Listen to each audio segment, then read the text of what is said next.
금요일 저녁 저희들에게 기도의 자리, 기도의 시간을 허락해 주셔서 주의 전에 나와 찬양과 말씀과 기도하게 하시는 은혜를 감사를 드립니다. 동부 3일교회를 주셔서 이곳에서 하나님의 말씀을 듣고 예배함으로 우리의 믿음을 지키게 하시고 이곳에서 우리가 기도할 때에 하나님께서 응답해 주시니 감사를 드립니다. 오늘도 주의 은혜가 필요하고 주의 도움이 필요한 주의 사랑하는 백성들이 주님 앞에 나와왔습니다. 주여, 오늘 이 시간 우리 가운데 임재하여 주시고 말씀으로 우리를 깨우쳐 주시고 우리가 구하고 간구하는 모든 것들 주여 들으시고 응답하여 주시옵소서. 육신의 질병이 있는 분들은 치유되는 역사가 일어나게 하시고 마음의 상처와 염려와 두려움이 있는 분들은 위에서 주시는 하나님의 평안을 누리게 하여 주시며 믿음이 없는 분들은 살아계신 하나님을 눈으로 배움는 복된 시간들이 되게 하여 주옵소서. 시용을 주님께 맡깁니다. 함께하여 줄 줄 믿사오며 우리 구주 예수 그리스도 이름으로 기도드리옵나이다. 아멘. 할렐루야. 우리 옆에 분 또 앞에 분 인사합시다. 하나님께서 우리의 기도를 반드시 들으십니다. 하나님께서 우리의 기도를 반드시 들으십니다. 반갑습니다. 코로나 주안에 있지만은 또 이렇게 오늘 라이브로 나가거든요. 오늘은 라이브로 나가는데 또 댁에서 보시는 분들도 비록 세상이 좀 어수선하지만 우리가 그럴수록 더 붙잡아야 될 분은 하나님이신 줄로 믿습니다. 이 믿음을 확실하게 가지십시오. 어렵고 힘들수록 더 주님 붙잡아야 돼요. 어두울수록 별이 더 빛나는 것처럼 여러분 우리가 힘들고 어려울 때에 우리 믿음은 더 빛을 발할 것입니다. 정말 믿음 있는 분들은 힘들고 어려울 때 더 하나님을 찾게 돼요. 그것은 뭐 설명할 필요가 없죠. 우리 동부살미교회 성도님들 하나님을 꼭 붙잡으시고 반드시 승리하실 줄 주의 이름으로 축복합니다. 오늘 하나님 말씀은 사사기 6장 11절에서 18절 말씀입니다. 사사기 6장 11절에서 18절 말씀 여러분들 펴놓으시고요. 지금 우리가 사사기서를 계속 살펴보고 있는데 네 번째 여사사 드보라가 지나가고 다섯 번째 기드온에 대해서 보고 있습니다. 네 번째 여사사 드보라가 사는 동안 40년 동안 이스라엘의 평안이 지속됐습니다. 그런데 40년이 지나고 나자 평안이 계속되자 또 이스라엘이 배교합니다. 배교해서 하나님을 떠나고 우상을 숭배합니다. 참 이스라엘은 이런 습관적이고 고질적인 그런 죄를 갖고 있었어요. 힘들고 어려우면 주님을 찾다가 안 찾는 분도 계세요. 그런 분들은 정말 대단한 분 같아요. 힘들고 어려워도 안 찾아요. 그냥 믿음이 없습니다. 믿음이 없다고 생각하시면 돼요. 우리가 뭐 더 이상 미사 요구 필요가 없어요. 힘들고 어려워도 안 찾아요. 믿음이 없는 사람입니다. 그런데 믿음이 있으면 그래도 힘들고 어려우면 찾습니다. 주님을 찾아요. 근데 거기서 머무르면 됩니까? 하나님께서 그 어려움을 통과하게 하시고 평안을 주셨으면 하나님께 감사하고 또 하나님을 잘 섬겨야 되는데 이스라엘 백성들은요 하나님을 등지고 배교하고 우상을 따릅니다.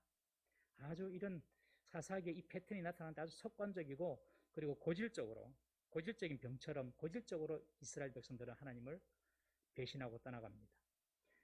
그러니 하나님께서는 다시 이제 미디안 사람을 들어서 이스라엘을 공격합니다. 그리고 이스라엘을 아주 속박합니다. 여러분 성도들이 고통을 당할 때에는 이것은 그냥 육적인 부분, 인간적인 부분으로 해석할 것이 아니라 하나님과의 관계에서 영적인 부분으로 한번 살펴보셔야 됩니다.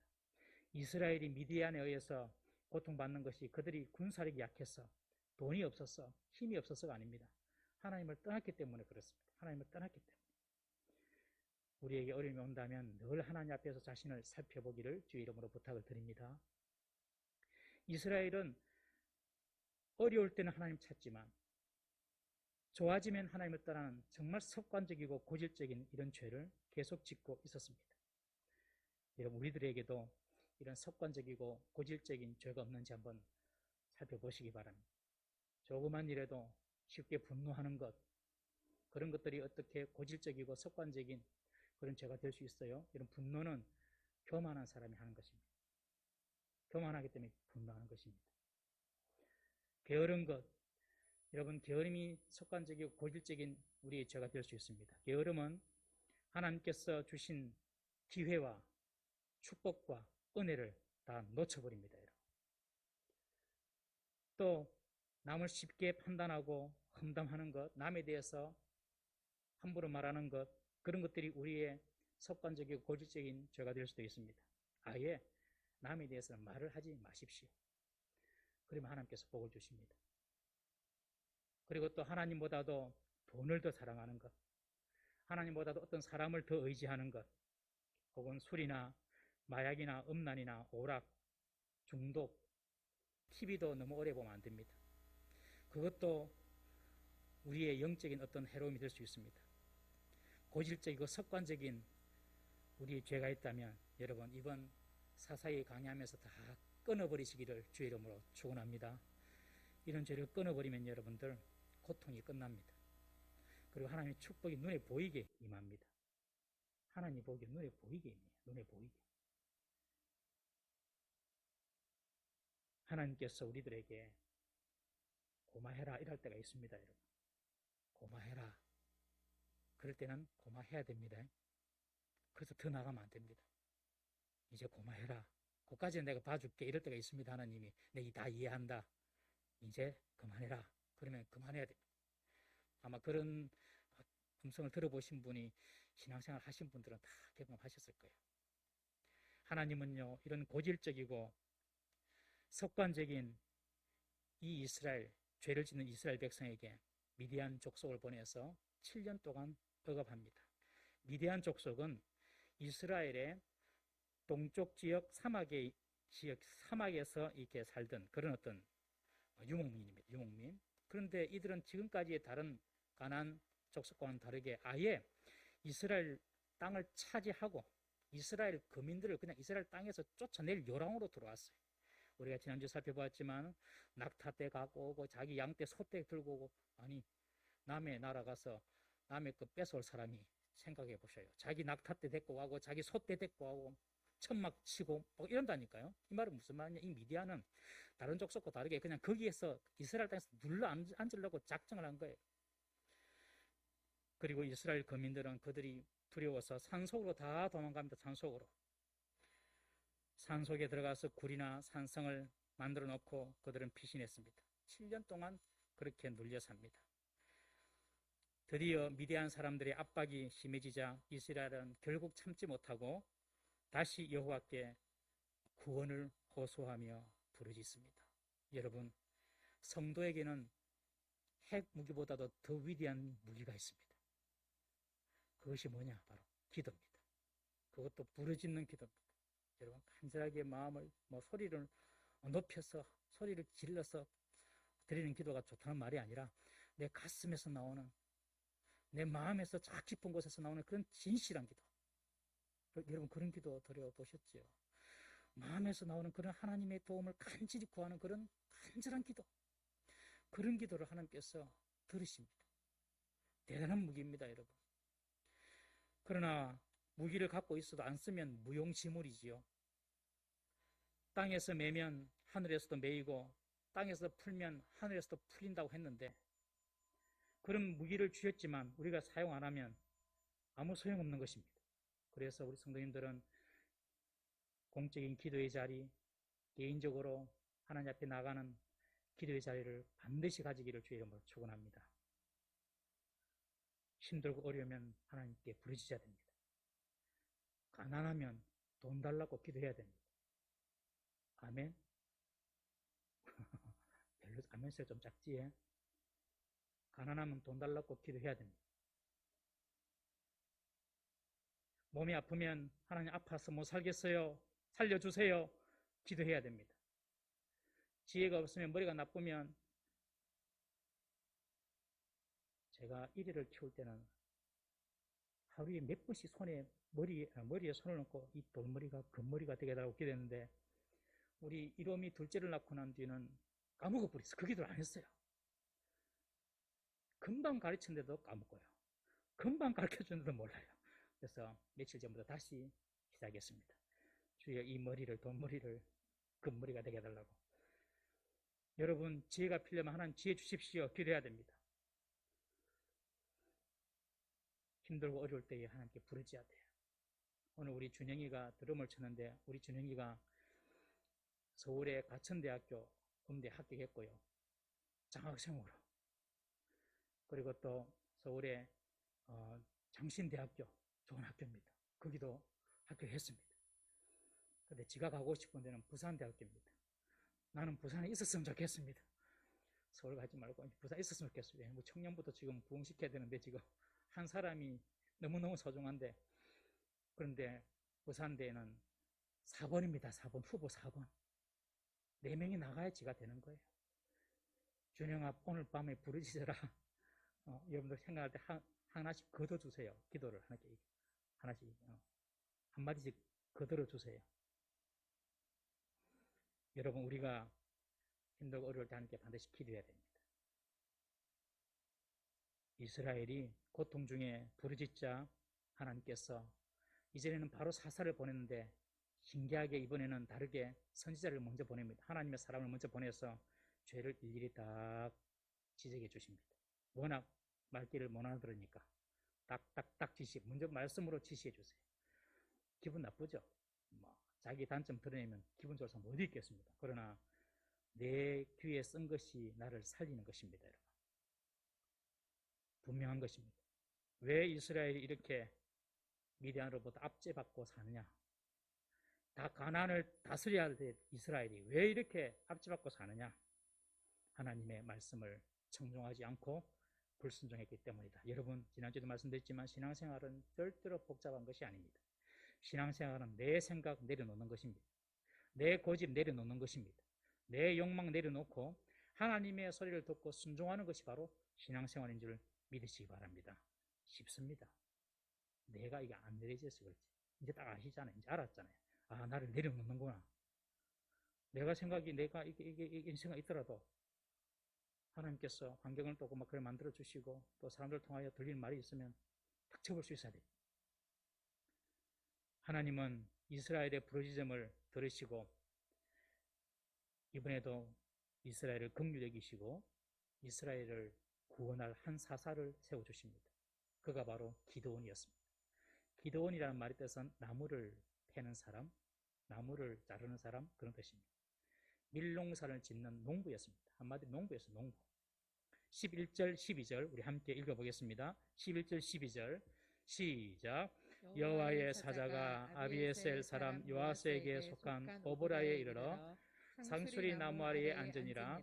마침 요아스의 아들 기드온이 미디안 사람에게 알리지 아니하려 하여 밀을 포도주 틀에서 타작하더니 여호와의 사자가 기드온에게 나타나 이르되 큰 용사여 여호와께서 너와 함께 계시도다 하매. 아멘. 하나님께서 이제 사사를 세우는데 기드온이라는 사람 앞에 사자를 보내셔서 지금 여호와 사자라기도 하고 나중에 또 여호와라기도 하고 뭐 그렇게 표현되어 있는데 뭐 여호와라고 생각하시면 되겠습니다.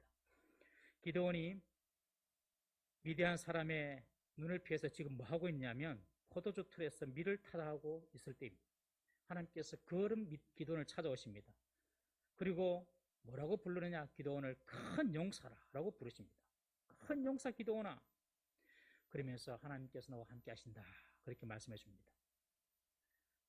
그리고 미디안의 손에서 이스라엘을 네가 구해낼 것이다. 이런 사명을 주십니다. 여러분 큰 용사라고 기드온을 부르고 있는데 지금 기드온이 뭐 하고 있냐면 포도주 틀에서 밀을 타작하고 있습니다. 포도주 틀은 여러분들 실내에서 이 물질이 들어오면 안 되니까 실내에 있습니다. 실내에서 포도주 즙을 내서 이게 포도주로 만드는 거거든요. 포도를 접내서 실내에 있죠. 그런데 타작은 어디서 합니까? 바람이 잘 통하는 그런 곳에서 타작을 하잖아요. 그런데 지금 기드온은 실내 포도즙 틀에서 타작을 하고 있어요. 밀타작을 하고 있어요. 왜냐? 미디안 사람들이 두려워서. 미디안 사람들이 자기가 좀 숨겨둔 그 밀이 발견되면 가져갈까봐 두려워서 그 안 뺏기려고 그 밀을 갖다가 실내의 포도즙 틀에서 지금 타작을 하고 있는 거예요. 그러니까 이 기드온은 아주 좀 소심하고, 나중에 또 보시면 알겠지만 자꾸 하나님께 나 못합니다 이런 이야기 하거든요. 그리고 아주 소극적이고, 그리고 이 기도는 참 이렇게 좀 나서서 하는 그런 적극적인 그런 사람도 아닙니다. 아주 겁쟁이고 소심한 사람이 바로 기도원이다. 모든 성경학자가 그렇게 해석을 하고 있습니다. 그런데 그런 기도원에게 오늘 하나님은 뭐라고 말하냐? 큰 용사야. 뭐 이런 별칭은 이전 사사에 붙이지도 않았거든요. 그런데 이런 겁쟁이고 이런 소심한 사람을 향하여서 큰 용사야라고 지금 하나님은 그렇게 불러주시는 것입니다. 현재 기도의 모습은 전혀 그렇지 않죠. 그러나 미래에 정말 기도원은 이는 큰 용사가 될 사람입니다. 보통 저와 우리들은 과거와 현재를 보고 사람을 판단하지 않습니까, 여러분? 그러나 하나님은 과거와 현재를 보고 우리를 판단하는 것이 아니라 우리 미래를 보시고 우리를 기대해 주시고 우리에게 소망을 가져다 주신다는 것을 꼭 기억하시기 바랍니다. 우리가 자녀들 양육할 때도 왜 이랬냐 하고 막 이렇게 나무라잖아요. 교육이, 훈육이 그냥 비난하고 나무라는 교육이거든요. 그런데 교육학으로 유명한 아일랜드에는 그렇게 교육한대요. 어떤 아이가 잘못을 하면 니는 앞으로 훌륭한 교수님이 될 사람인데 이러면 되겠니? 니는 앞으로 훌륭한 목사님이 될 사람인데 이러면 되겠니? 니는 앞으로 훌륭한 정치가가 될 사람인데 이러면 되겠니? 하면서 그들이 미래를 이야기해 주면서 아이들에게 교육을 한다는 거예요. 저와 여러분들도 사람의 가능성을 보아주고 미래를 보고 말할 수 있어야 할 줄로 믿습니다. 이탈리아의 유명한 조각가 미켈란젤로 다 아시죠? 이 미켈란젤로가 이태리의 피렌체 채석장으로 지나가다가 크기가 높이가 5m나 되는 큰 대리석을 봅니다. 귀퉁이는 부서져 있는 그런 큰 5m나 되는 대리석을 보고 하는 말이, 이야, 다윗이 저기에 있다. 그런 거예요. 다윗이 저기에 있다. 사람들이 말합니다. 아니, 저 대리석은 40년째 지금 방치되는 거라고. 40년 전에 어떤 이상한 조각가 해가지고 막 뭐 해보려고 하다가 실패해가지고 그냥 책장에 그냥 채석장에 그냥 이렇게 방치해 놓은 거라고. 방치한 지 40년 됐다고. 근데 저기서 뭐가 나온다고? 이 미켈란젤로는 그 대리석을 보고 다윗이 나온다. 이런 이야기 하는 거예요.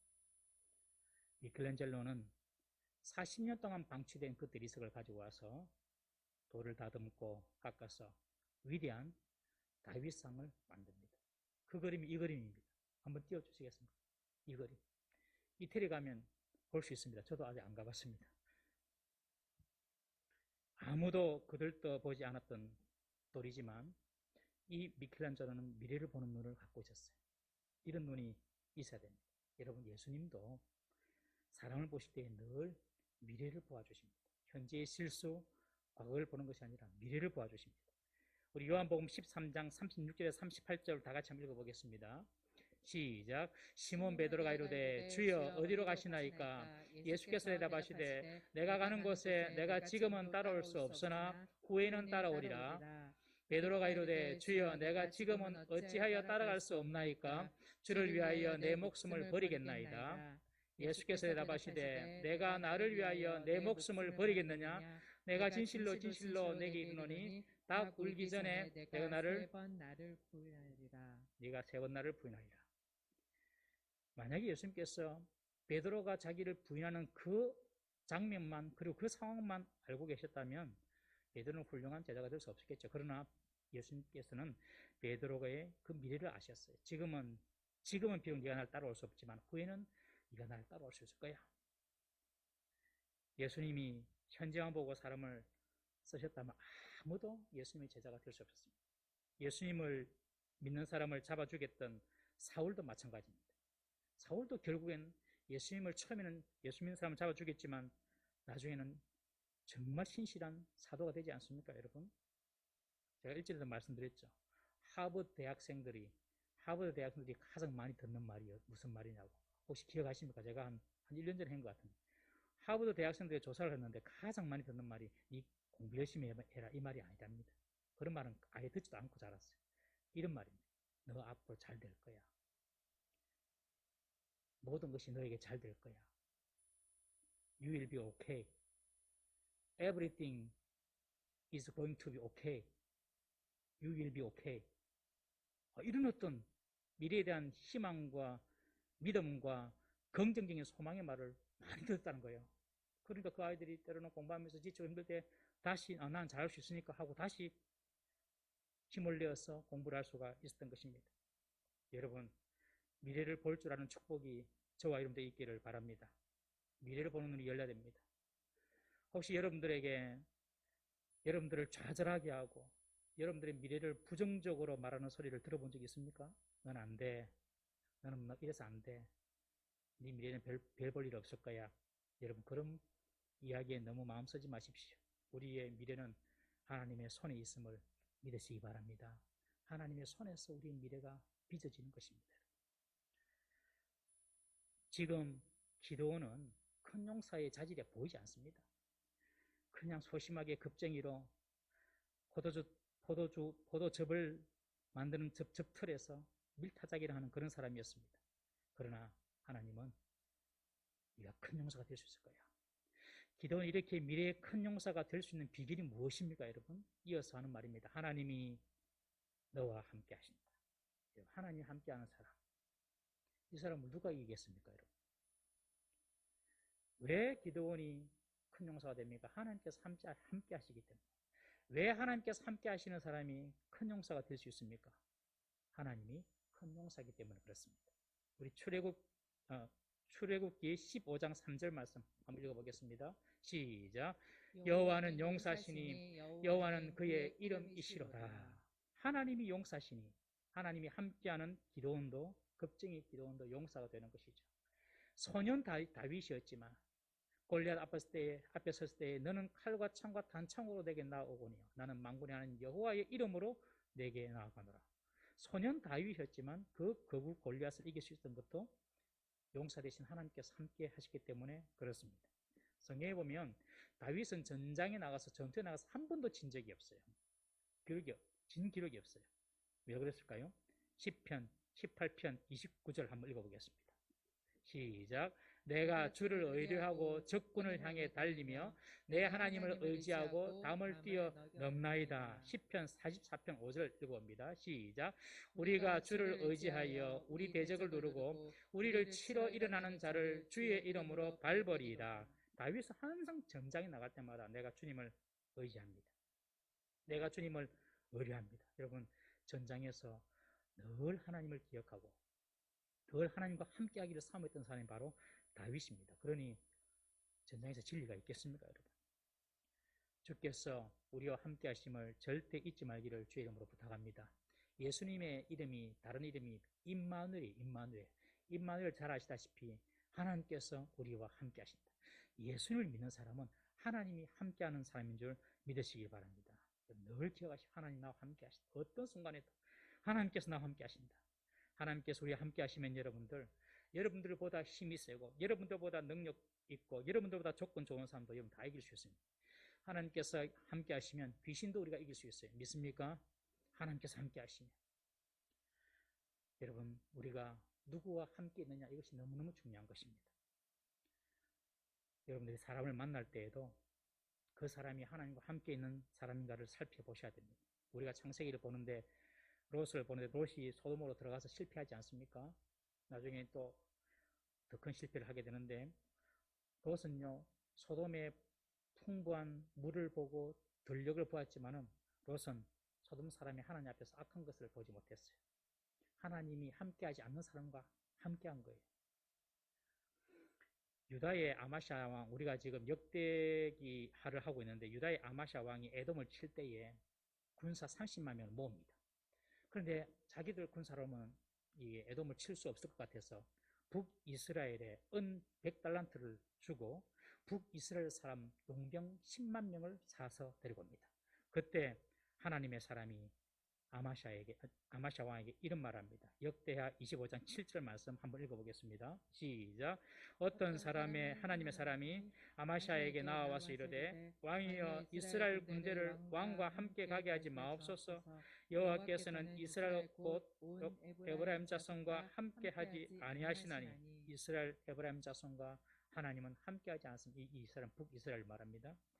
왜 왕은 하나님께서 함께하지 않는 저 북이스라엘 사람과 함께하냐 이겁니다. 여러분, 우리가 사랑을 볼 때 뭘 봐야 됩니까? 우리 앞으로 자녀들이 결혼도 하고 사람도 만나야 될 텐데 우리 부모로서 우리는 뭘 봐줘야 됩니까? 용모를 보겠습니까? 돈을 보겠습니까? 능력을 보겠습니까? 여러분, 이것도 중요하죠. 필요합니다. 그것도 보지 말라는 말이 아니에요. 그러나 가장 본질적이고 중요한 것, 저 사람에게 하나님이 함께 하시는 것, 그거 보셔야 됩니다. 지금 저 사람이 하나님께서 함께 하시는 사람인가? 저 사람이 하나님을 찾고 하나님을 갈망하는 사람인가? 꼭 그거 보시기를 부탁을 드립니다. 여호와의 사자가 나타나서 기드온에게 큰 용사라고 부르며 여호와께서 함께 하신다고 말할 때 기드온은 뭐라고 대답합니까? 우리 13절 한번 읽어보겠습니다. 13절입니다. 시작. 기드온이 그에게 대답하되 오 나의 주여 여호와께서 우리와 함께 계시면 어찌하여 이 모든 일이 우리에게 일어났나이까?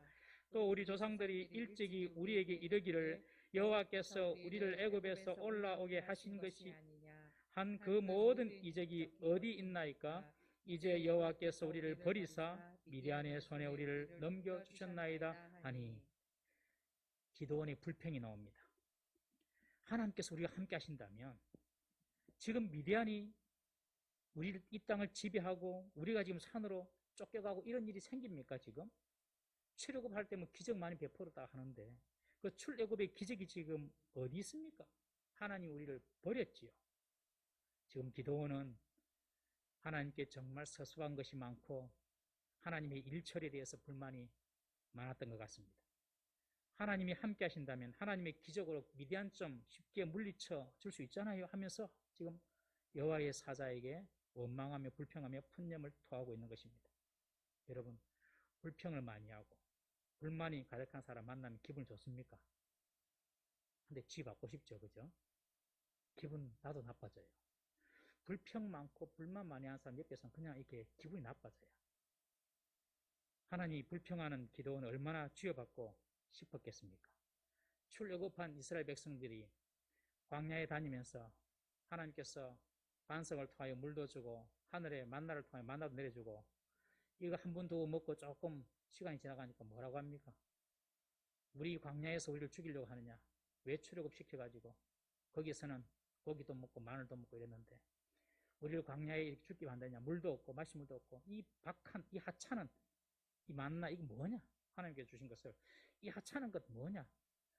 하나님께서 주셨는데 하찮다고 생각하면 하나님께서 가져가십니다. 하나님께서 주신 것을 감사하지 못하면 가져가십니다. 이 하찮은 것, 만나를 보고 하는 말이에요. 이 박한 것, 이게 뭐냐? 그때 하나님께서 어찌합니까? 불뱀을 보내죠, 불뱀을. 이런 불만을 하나님 앞에 내고 원망을 하면 하나님께서 불뱀을 보내서 다 그냥 물어버린 거거든요. 하나님께서 그렇게 원망, 불평, 불만을 싫어하시잖아요. 그런데 오늘 기드온이 이 여호와의 사자 앞에서 하나님이 살아계시면 우리가 지금 이렇게 살고 있겠습니까? 불평, 원망하는데 하나님은 끝까지 응대해 주십니다. 끝까지 말을 들어주십니다. 여러분, 우리가 여기서 볼 때의 기드온의 문제를 알 수 있습니다. 기드온의 문제는 기드온만의 문제가 아니라 당시 사사시대 이스라엘 백성의 문제입니다. 무슨 문제입니까? 이스라엘은 잘못한 거 없다는 거예요. 나는 우리는 잘하고 있는데 왜 하나님 우리 버려가지고 우리 고생하냐 이겁니다. 지금 하나님 탓하고 있는 것입니다. 병을 고치려면 처방보다 진단이 중요하죠. 처방보다 진단이 중요한데 지금 진단부터 잘못하고 있는 것입니다. 이스라엘의 문제는 자신들의 죄로 인한 고통인 줄 모르고 하나님께서 우리를 떠나서 이렇다. 하나님 탓으로 돌리고 있는 것입니다. 그러니 하나님께 원망한 것이죠. 기드온이 이 정도니까 이스라엘 사람들은 어떻겠습니까, 여러분?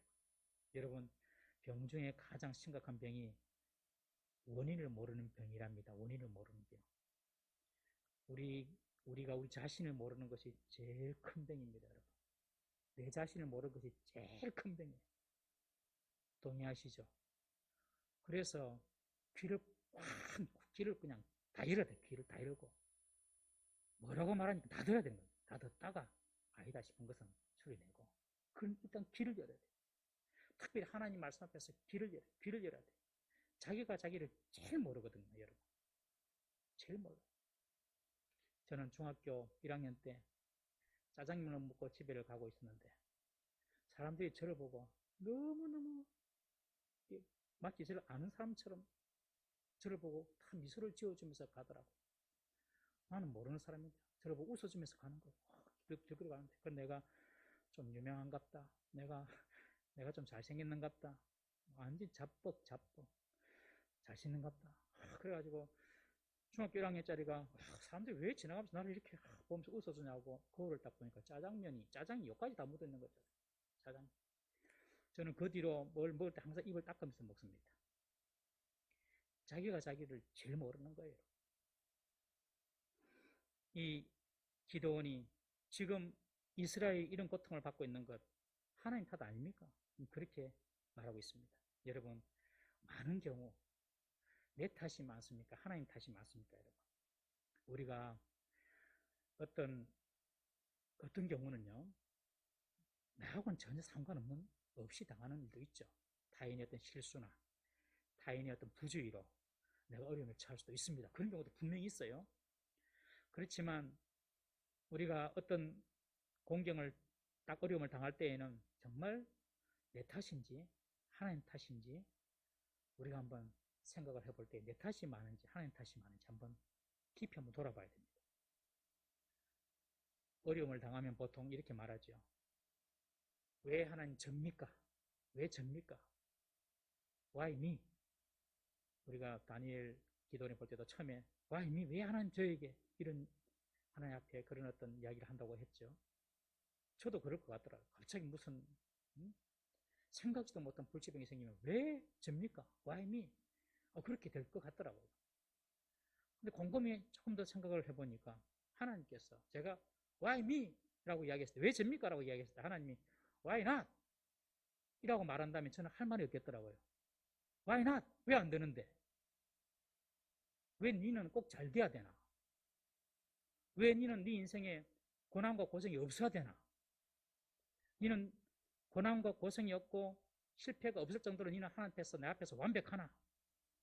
니는 정말 깨끗하나? 너는 정말 온전하냐?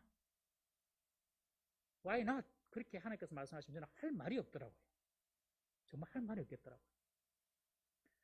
이번 다니엘 기도 간증자 중에서 여러분들 유튜브 미라클 운영자 박위 형제, 참 젊은 형제, 키도 크고 잘생기고 보셨잖아요. 너무 안타까워. 그죠? 그런데요, 그 친구가 하는 말 듣고 저는 깜짝 놀랐어요. 그 말이 정말 더 대단하더라고요. 그 형제가 이렇게 말합니다. 다 들었을 거예요. 내가 술 먹고 건물과 건물 사이에서 떨어졌다 그래요. 아마 발을 헛디뎌서 떨어진 것 같아요. 그런데 저는 내 자유의지로 술을 먹고 필름이 끊겨서 건물과 건물 사이 떨어져서 전신마비가 되었기에 저는 하나님을 원망하지 않습니다.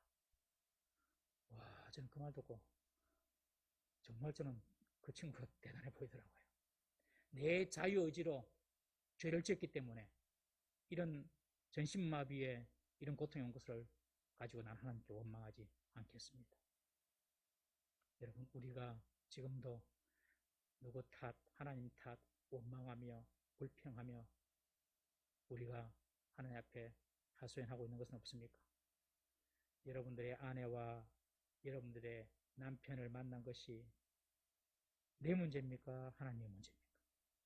지금 우리가 이렇게 살고 있는 것이 내 문제입니까? 하나님의 문제입니까?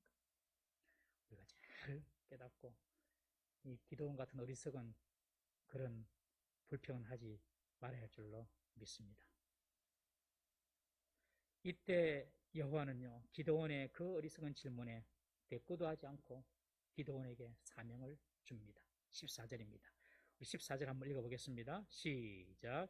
여호와께서 그를 향하여 이르시되 너는 가서 이 너의 힘으로 이스라엘을 미디안의 손에서 구원하라. 내가 너를 보낸 것이 아니냐 하시니라. 너의 힘으로, 내가 주는 너의 힘으로 이스라엘을 구원해라. 내가 너를 보낸다. 이렇게 사명을 주시지만 기도원은 자신의 연약함을 들어서 그 사명을 피하려고 합니다. 우리 15절 읽어보겠습니다. 15절 시작. 그러나 기드온이 그에게 대답하되 오 주여 내가 무엇으로 이스라엘을 구원하리이까? 보소서 나의 집은 므낫세 중에서 극히 약하고 나는 내 아버지 집에서 가장 작은 자니이다 하니, 기드온은 하나님이 주신 사명을 자신이 가지고 있는 능력으로 해결하려고 했습니다. 나의 집은 므낫세 중에서 극히 작고 약하고 나는 내 아버지 집에서도 가장 작은 자입니다. 기드온의 아버지 이름은 요아스라고 앞에 나오죠. 요아스. 요아스의 이름의 말의 뜻은 절망이라는 뜻입니다. 절망. 아버지 이름이 절망이에요. 나는 절망의 자식입니다.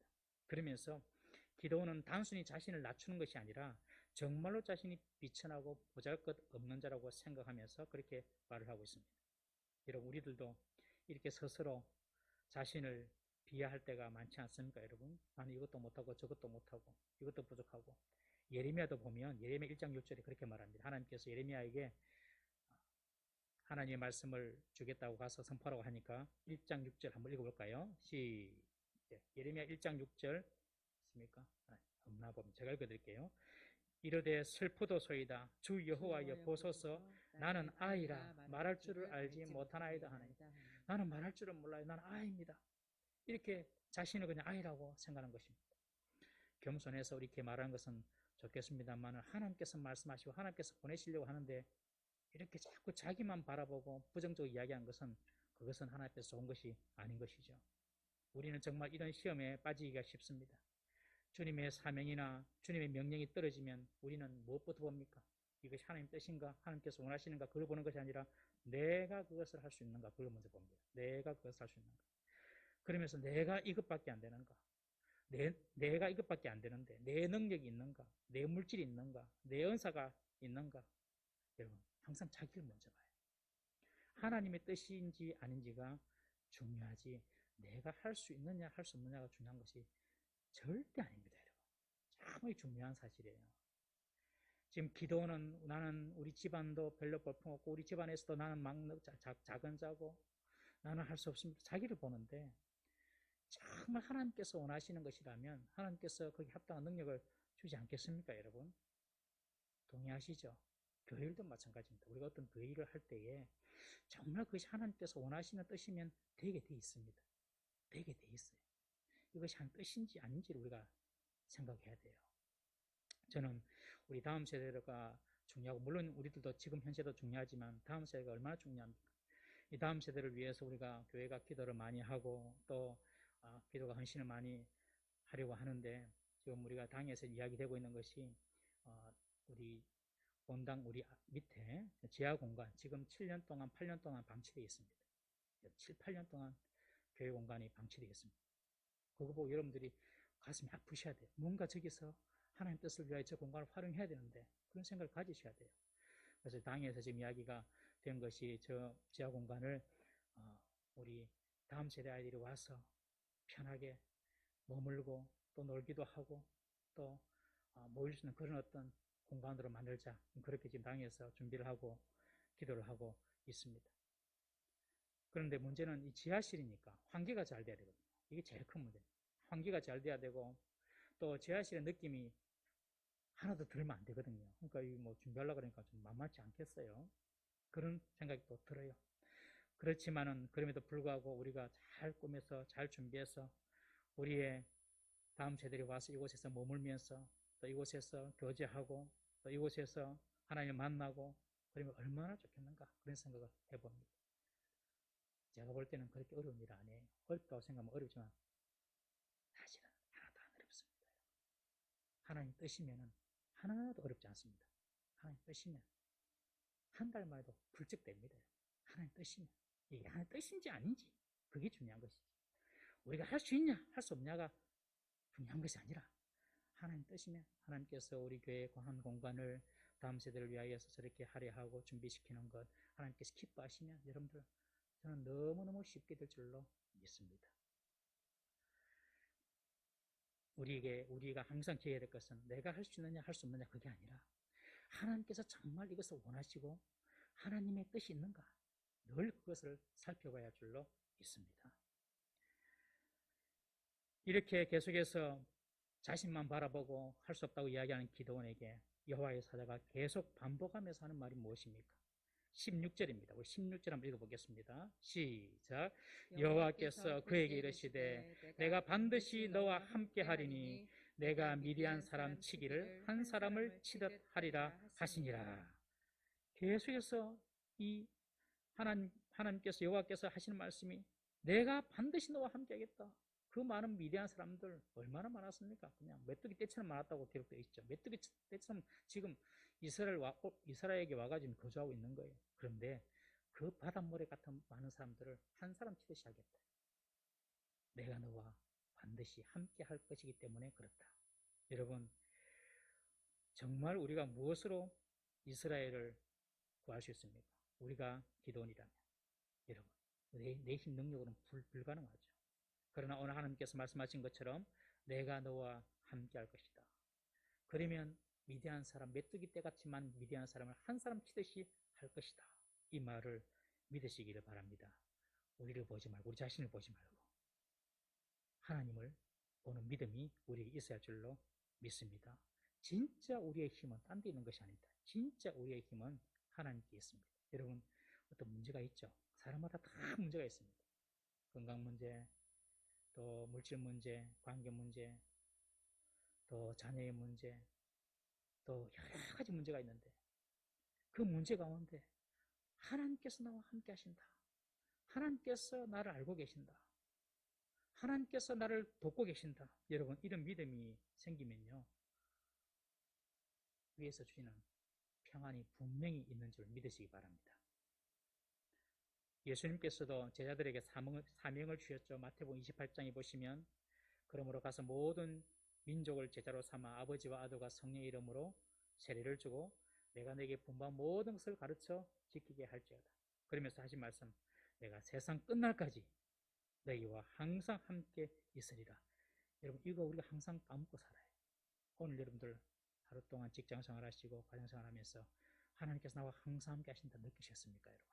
반드시 잊지 않고 우리가 붙잡아야 될 하나님의 약속인 줄 믿으시기 바랍니다.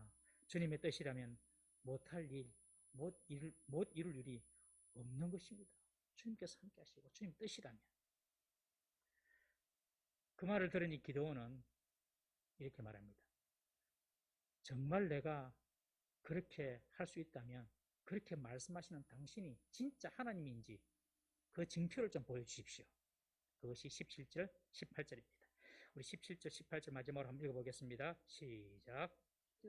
그에게 대답하되 만일 내가 주께 은혜를 얻었사오면 나와 말씀하시는 이가 주 되시는 표정을 내게 보이소서.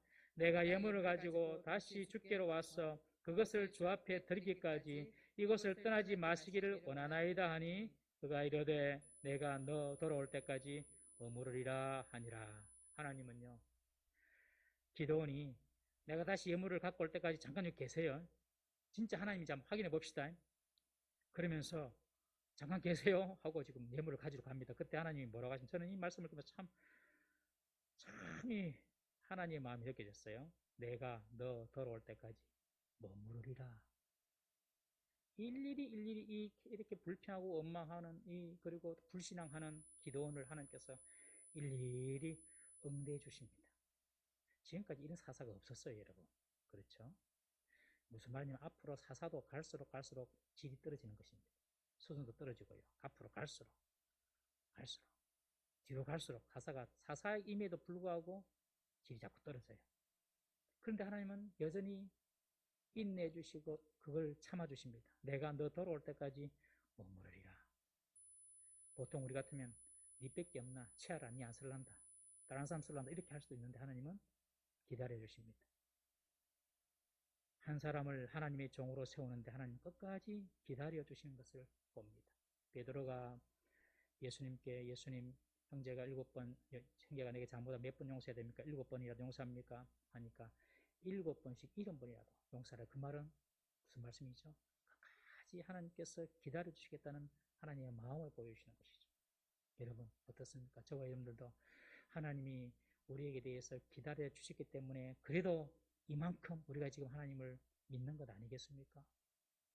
저도 마찬가지고 하나님께서 저희에 대해서 기다려 주시기 때문에 제가 여러분들 앞에서 감히 말씀도 전하는 것이고, 우리들도 하나님께서 나를 기다려 주시기 때문에 우리가 이곳에 와서 그래도 하나님 말씀을 듣는 그런 하나님의 백성이 된 것입니다. 제가 이 짧은 이 말씀 보면서 나도 기다려주는 사람이 돼야 되겠다. 기다려주자. 눈에 보인다고 판단하고 정지하는 것이 아니라 기다려주자. 제가 먼저 이 말씀 은혜를 받아서 철저하게 그렇게 살라고 지금 애를 쓰기로 작심을 했습니다. 여러분, 우리들도 하나님처럼 타인에 대해서 기다려 줄 수 있기를 주의 이름으로 부탁합니다. 그것이 하나님 아버지의 마음인 것입니다. 기도하겠습니다. 우리 이 시간에 두 가지 제목 놓고 한번 기도하십시다. 이스라엘은 편안해지고 살만하면